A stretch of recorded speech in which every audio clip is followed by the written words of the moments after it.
Okay, so hey guys, and welcome back to another video. And in today's video, I'm going to be doing my 10 UFC fights that I think need to happen in 2023. If you haven't seen the boxing one already, go back and watch that. I've done that as well.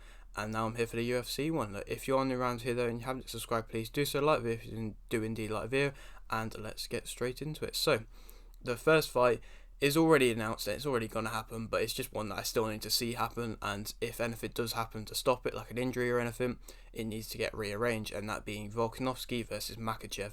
I don't think I've been this excited for a fight in a while from the UFC, but this fight is one that I really am excited to see, I think it could go either way. You haven't really seen too much of Makhachev other than like his fight versus his last fight and pretty much the fight before, but this is like a very tough test. I'm not saying Oliveira isn't, but this is like mentally tough test, and I think Volkanovski also is up there with the chance. The way he fought his last fight and the way he has been on fighting recently, he looks so dominant in his fights, and of course this means pound for pound champion, as well as if Volkanovski wins, it means he'll be a two-time champion, and that would be just mental, to be honest. And the way it's all kind of gone down, of Volkanovski being the backup fighter for the last fight, and then him ending up becoming this fight happening because of him doing that, really. And it means he's kind of settled into this weight now, so he's not obviously this is his first time fighting at this weight, but he's been at this weight for a little bit now and he's probably used to it now, so I suppose it was a good thing that he was the backup fighter for the last fight. But yeah, that of course that is a huge fight that I do want to see. Moving on to Usman versus Edwards 2. It seems like that's going to be happening as well. That's pretty much said and done, going to happen. Because it's going to be in the March UFC pay-per-view in England. And so that's great to see that the pay-per-views are coming back to England.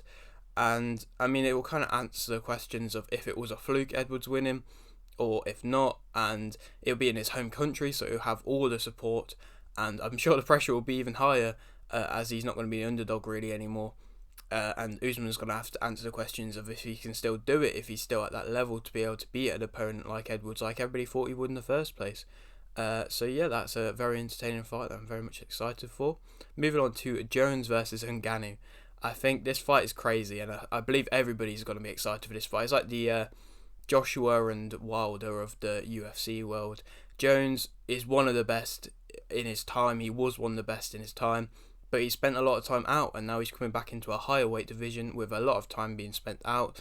And can he beat an opponent like an Ngannou, who is crazy? His power is crazy, and his ability is crazy, and he's constantly improving with each fight from what I've seen. And so it'll be interesting to see if Jones can still come in and show that he is the best, one of the best of all time, or if he's just kind of passed it a little bit now, and that long break he's had been a bit too tough for him. But moving on now to Adesanya versus Pereira 2. I mean, it's basically just as, because the last fight was very entertaining, but can Adesanya not beat Pereira? This will be their fourth time fighting, I think, and so can he not do it? Can he just physically not do it? And so yeah, that's kind of the main question to answer for that fight. And so Adesanya will be having a lot to prove, but like that Usman versus Edwards fight, he's not going to be the favourite anymore, and so maybe that pressure might help him. That lack of pressure might help him, and so that's a fight which I very much do think needs to have a rematch. And now moving on to a women's fight, in being Shevchenko versus Zhang. I think if Zhang wants to move up, she's had such a good 2022. She beat Jędrzejczyk and Esparza, and if she wants to move up and fight at Shevchenko, that will be a great fight as well. And it'll be up there with the pound for pound rankings for the women's fighters. I mean, that'll be second versus third fighting each other. And so yeah, I think that'll be a very close fight. I don't know who would win that fight. It'll be very close, I think. And maybe the way that Zhang's been fighting this year, possibly. Shevchenko has fought well this year as well, but she's had closer fights than what Zhang has had. And now moving on to Oliveira versus Dariush. I think obviously Makhachev's fighting Volkanovski, and so I'd like to see Oliveira still be fighting, even if it isn't against Makhachev again. And so I think Dariush is a very good top contender in that division, and he's one of the only ones that Oliveira hasn't already beaten. And so it'll be interesting to see if Oliveira can still do it against a top contender and still beat a top contender. And I mean, you never know. I think he still can. I think Dariush's style will favour fighting Oliveira. It's not like a Makhachev, it's a bit different, and so yeah, I think Oliveira will probably be able to win that, but I think that's a fight that needs to happen just to prove Oliveira can still fight at the top level. Moving on to Chimaev versus Covington. I mean, it's a crazy rivalry. Neither of them both of them hate each other, and I think it'll be a crazy brawl, to be honest, and I think it'll be a war, and it will show what level Chimaev's at, because if he can beat somebody at Covington's level, it'll just show that he's crazy good, really. Like, Usman could only just really beat him them 2 times, and so if Chimaev can convincingly beat him, then that will show that he's top contender and should fight for the belt, and if not, then that will show that he's not what kind of the hype train says he is and all that. And so yeah, I think that's a fight that definitely needs to happen, and I think everybody will just love that fight because it would be so entertaining, the build up to it, I think. And yeah, moving on to Ankalaev versus Blachowicz 2. I mean, the first fight was a great draw. It was a very close fight, and Ankalaev I still think could be the light heavyweight champion at some point, but I suppose if they fight again, it probably won't be for the belt, because of course Teixeira and Hill is fighting for the belt now, and so there'll be maybe a bit less pressure on both sides, but still I think it's a very close fight, and it shows that Blachowicz can still do it at the high level in the light heavyweight division, even though he is on the older side, same as Teixeira really.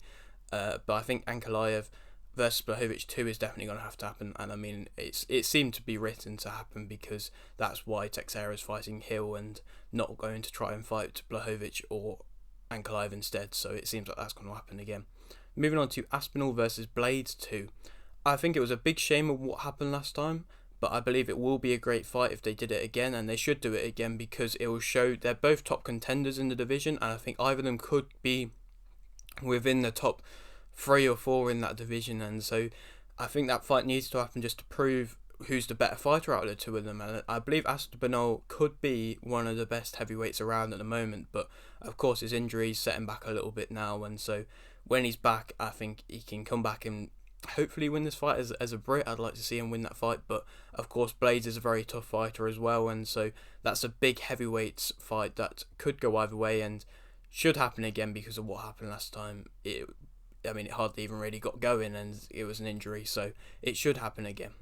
Moving on now to my final out of the 10, and that being O'Malley versus Vera 2. There's been a lot of rematches in this, but this one should definitely happen again, because the first time was a shame for O'Malley, what happened with the injury and all of that, and so now they're in a position where O'Malley's one of the top contenders and so's Vera, and so both of them should realistically fight to then prove who's the top contender and the guy who should fight for the belt. And so I don't know who Sterling will fight at the moment, if he's gonna fight Vera or O'Malley straight away, but I think that fight needs to happen just to prove that, or for O'Malley to prove that he can beat Vera if he can, but if not, then this fight should happen just to kind of make him a number 1 contender, because O'Malley's in that position now, just beating Jan, that he's now top contender, and that people below him are going to want to come up and try and fight him, so that kind of means that both O'Malley and Vera have a reason to fight this fight. And so yeah, it might even be for an interim title, I'm not sure, but maybe it could be. It's at that level where it could be. And yeah, that is my 10, and I've got 2 honourable mentions. One being Shevchenko versus Santos 2. I think the first fight was a good close fight, and I think the rematch could possibly cause an upset, but I didn't put it into my top 10 because I just kind of thought Shevchenko versus Zhang would be a better fight and a more kind of entertaining fight for me, because Zhang has done so well this year, and she's more of a known kind of fighter really. But I think Santos definitely could cause an upset if they rematch versus Shevchenko, because the first fight was very close, and so that's why I put that in the honourable mentions. And my other honourable mention is one that I haven't really seen people speak about too much, and that is Pavlovich versus Gane.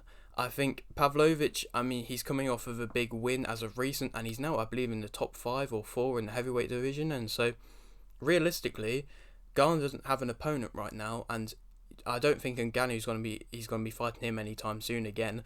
Miocic maybe, but I think Pavlovich is the guy to fight, as I think he's a very tough top contender, and he could prove that he is.